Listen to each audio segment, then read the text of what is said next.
Kind of like Revenge of the Ghost Train, I hadn't planned on doing a second season after the first came out, but I became more open to it. The main catalyst for doing it was I really wanted to do an origin story for Boko, and I thought putting it in with more NWR origins would be the best way to do it. After thinking for a long time, I found ways to give episodes to Percy, Toby, and Duck without them being unoriginal.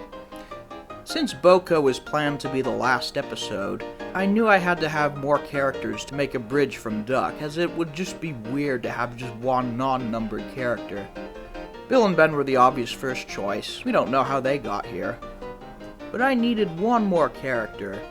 I felt that Diesel didn't have much story potential from before he came, and I had already done stories about his history in Engines of Sodor. As I only wanted to focus on Audrey characters, Mavis seemed like the next one. I decided to make a compromise where Mavis's story would just be a more in-depth retelling of tramway engines. I'm still not sure if that was the right choice, but it made that bridge to Boko. Plus, I got to work with Mika Michelina, who is awesome. Originally planned for release in March, the series actually finished 2 months earlier as filming took quicker than planned. This batch of NWR Origins was definitely not as good as the first round.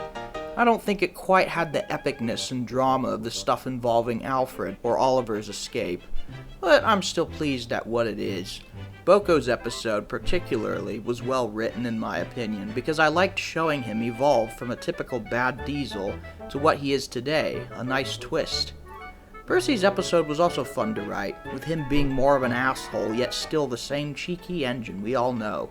I'm open to doing an NWR Origins special or spin-off or something, particularly with Diesel 10, but other than that, I have no plans to do a third season. The ending with Boko's speech was a perfect end. And speaking of end, the early release enabled me to focus on the epic 3-part finale to Engines of Sodor. I had come up with the general idea of Tarnished Legacy back in around January 2018. The story was originally going to just be that. The Fat Controller gets sued after an accident, but the engines help him prevent the railway from being shut down, happy ending, blah blah. But at some point, I decided to give it a bit more substance. It must have been around April or May of that year when I came up with the big twist, because that's why I wrote Conspiracy Theories.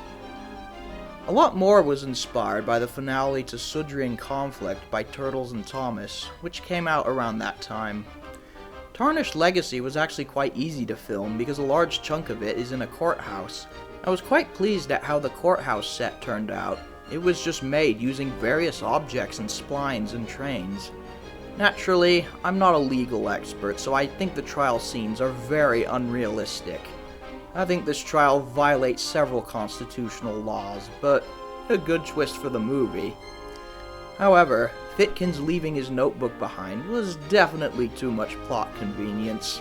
I had written the story for Tarnished Legacy and Phantom Saboteur around the same time, so I was able to get those out within 2 months. Phantom Saboteur was probably the most fun time I had writing a story, because I finally got to put in all these plot twists I had in my mind for almost a year. I loved throwing a red herring at the end of Tarnished Legacy, making the audience think it was Thitkins. Needless to say, Bogaston is a bit of an idiot by taking time to explain his plan in detail instead of just killing the Fat Controller right there. But it's a movie about talking trains. Of course it's going to have plot convenience. I also want to give a huge shout out to Marcus Dude 1, the voice of Diesel 10. I always imagined a gruff British voice for him, but Marcus's American Neil Crone style was so great I just had to use it. So yeah, it breaks continuity, but deal with it. Phantom Saboteur was uploaded in June 2019 to great acclaim. Now, I had to figure out how to end the story. Yeah, as stated before, I had finished the scripts for the first 2 parts around the same time. While I always knew how the story would end, writing the last part was kinda like that scene of Gromit having to lay the tracks while on the train. A lot of it was written while I was on vacation in Europe. I had to tie up many loose ends, which took a lot more screen time than I imagined. Good lesson for any storytelling: have the basic, full story outline figured out before you start. The Russian Mafia was a last-minute addition because I felt that Bogiston needed more henchmen other than Thitkins. But the biggest loose end I had to tie up was Diesel 10's origin story. As Magic Railroad was not canon, he was affiliated with Bogiston, so I felt like having him be the one to destroy him was appropriate. The final part, though, was not really enough time to elaborate on his history, so I really want to make a spin-off about him canon to Engines of Sodor. But what I'm most proud of about Wrath of the Rails was the sense that the engines had a unity, particularly in the end scenes. That's why I had Croven next to Spencer. You probably remember how a lot of my projects include existing music from movies, like Harry Potter, Avengers, Star Wars, etc. That was just me wanting to make them ultra cinematic, with varying results in my opinion. Wrath on the Rails, the final tale in the Engines of Sodor, was uploaded on October 19th, 2019.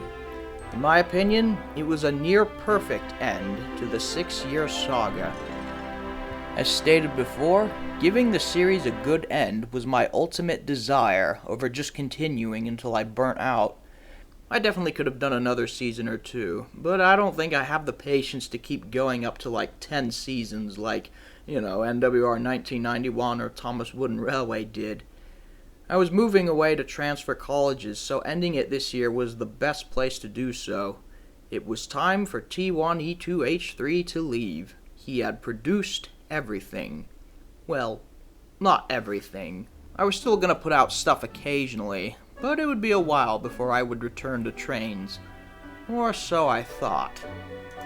You see, this thing called COVID, which made people stay at home, meant that I suddenly had a huge amount of free time. Naturally, I was watching more fan content, and with college going online, I found that I needed to take advantage of this and do more projects. The first ones I started were something I had planned for a long time, the remastered Engines of Sodor episodes. These were kind of like George Lucas's special editions of Star Wars, trying to make the past stories more in tune with future ones. However, I would always keep the originals up. I'm not one to rewrite history. Gordon Goes Swimming was done first, as I felt that one didn't really need to be refilmed, just re-narrated. A Wretched Day for Henry and James, however, was one that did, particularly with it tying into later stories. I didn't use voice actors because it was too complicated, with many no longer being on YouTube to re-record lines and so forth. As of right now, the next planned remake is The Road Rebel with Rollers. Not because I didn't like it, but it's my favorite episode, and I just want to do it again. I also have episodes such as the D199 ones in mind. Of course, at this point, my PC was on its last legs, and Trains 2010 was getting very slow. I finally installed Trains 2019 when it went on sale, and while it was faster, my PC was so beaten up that the fan would be running constantly, and the office smelt like burnt ham every time I ran it. But I put it to good use when I decided to keep my channel busy by continuing my Railway series from 2015, or sort of. I decided to just adapt TV episodes in the style of Railway series and have them stand alone rather than be part of a book. Stepney Gets Lost was the first one. After that, I thought it would be fun to have guest narrators for the other stories, particularly those I'd collaborated with in the past. As luck would have it, I discovered that Trains 2019 could work on a Mac. I could now bring my trains anywhere, even to college. This is what made me decide that I was not going to end Trains videos just yet. But outside of Trains, I was working on another major project. For years, I had attempted to create a wooden railway / model video, but never got the motivation to finish them. Oh, This time, I was determined that I would, when I decided to redo my Haunted Henry extended adaptation. It was a perfect episode for it, with the small number of sets. Filming started in May and ended only about a week before completion. This was a massive undertaking, as building physical sets is not my expertise. The mist effects were also quite difficult and drove my parents crazy with the fire alarm going off. But, shockingly, I finished it. This project is probably the most satisfying thing ever to put up. Wooden railway models are not something I will do frequently, but I would love to do more projects. 2020 was not a good year for the world, but I definitely made the most of it, even at the very end with my video essay on why Thomas is such an appealing show. It was also at this time where I monetized my channel and began earning bucks for my work. I never want to get into the habit of putting out crap just for money, but I can't tell you how rewarding it is to get payment from something you love that's not even your main career. The money earned helped me fund other projects for my channel, including a sort of layout of a narrow gauge railway in my college studio apartment.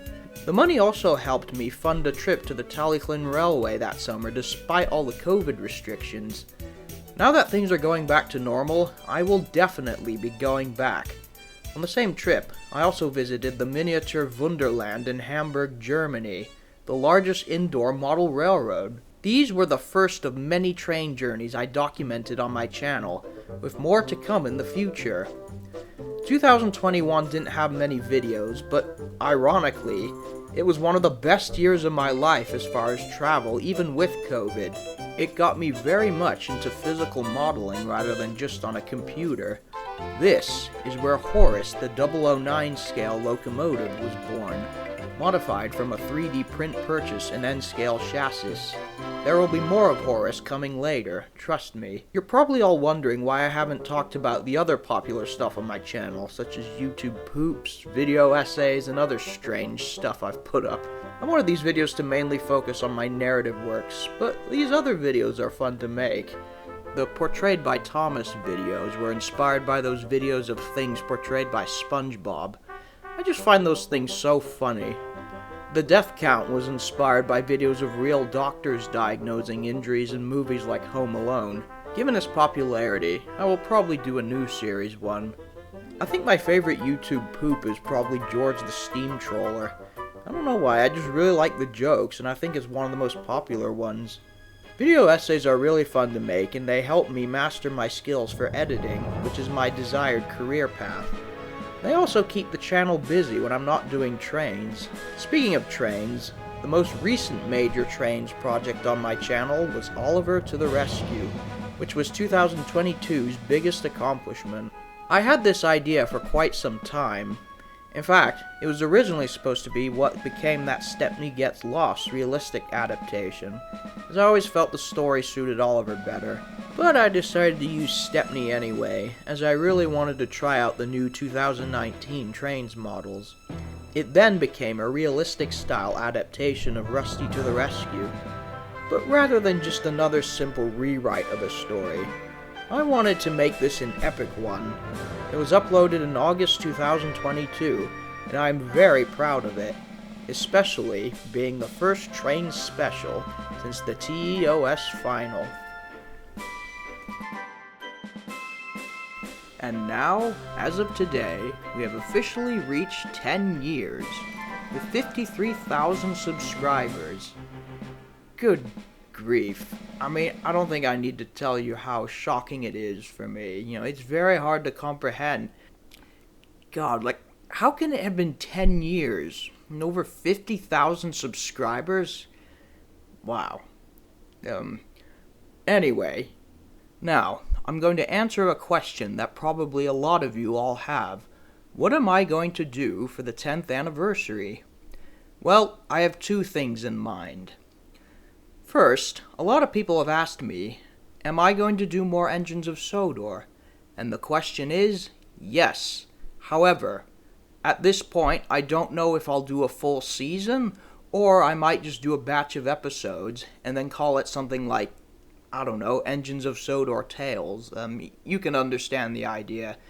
I may not want to commit to a whole season, because then I may never finish all 10 episodes. But regardless of how many I make, they will still all be in the episode format. Whether that be 5, 10, 100, I don't think I'll get that far, but they'll all take place prior to the Engines of Sodor final. I just really like writing Thomas stories, and so, this will be a way to write some more and add on to the universe I've established. These will not have voice actors, they'll just be narrations, and this will enable me to get them out very quickly.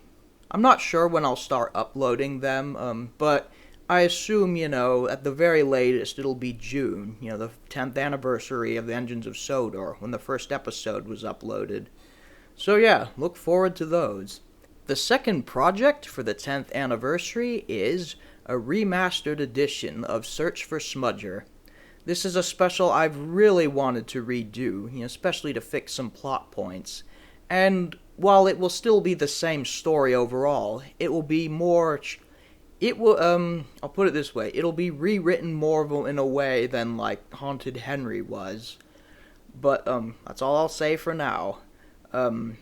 I don't know whether I'm going to do it in Wooden Railway like Haunted Henry or just in trains. I still have to just figure out the logistics.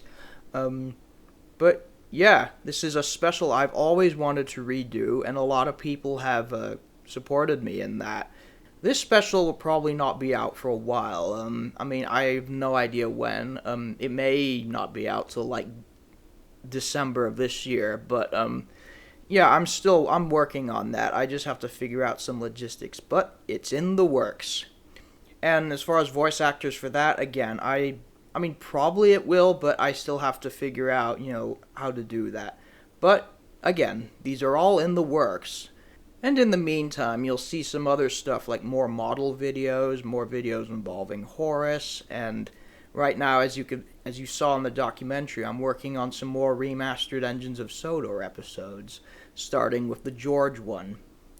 So that's all I'll say for now, but I just want to take this final moment to thank you all for 10 magnificent years. Yeah, it's just crazy to think, 10 years ago, I was one of the younger members on the fandom, and yet now, I'm talking, a lot of people consider me, like, on the same level of someone like, Enterprising Engine 93. I'm starting to ramble here a bit, but yeah, I just never thought I would come this far. I thought maybe I would do about a year or two and then just get burnt out, but no, here I am, 10 years later. Heck, people who were born when I started my channel are now older than the target audience of the show. That really shows you. I'll have to post another video going more in depth, just thanking every one of you for all the support you've given me over the years. My 54,000 subscribers. But yeah, all I can say is thank you for a full decade of support. And even though I'm not as active as I used to be, I'm still going strong, and I'll see you guys next time. Thanks.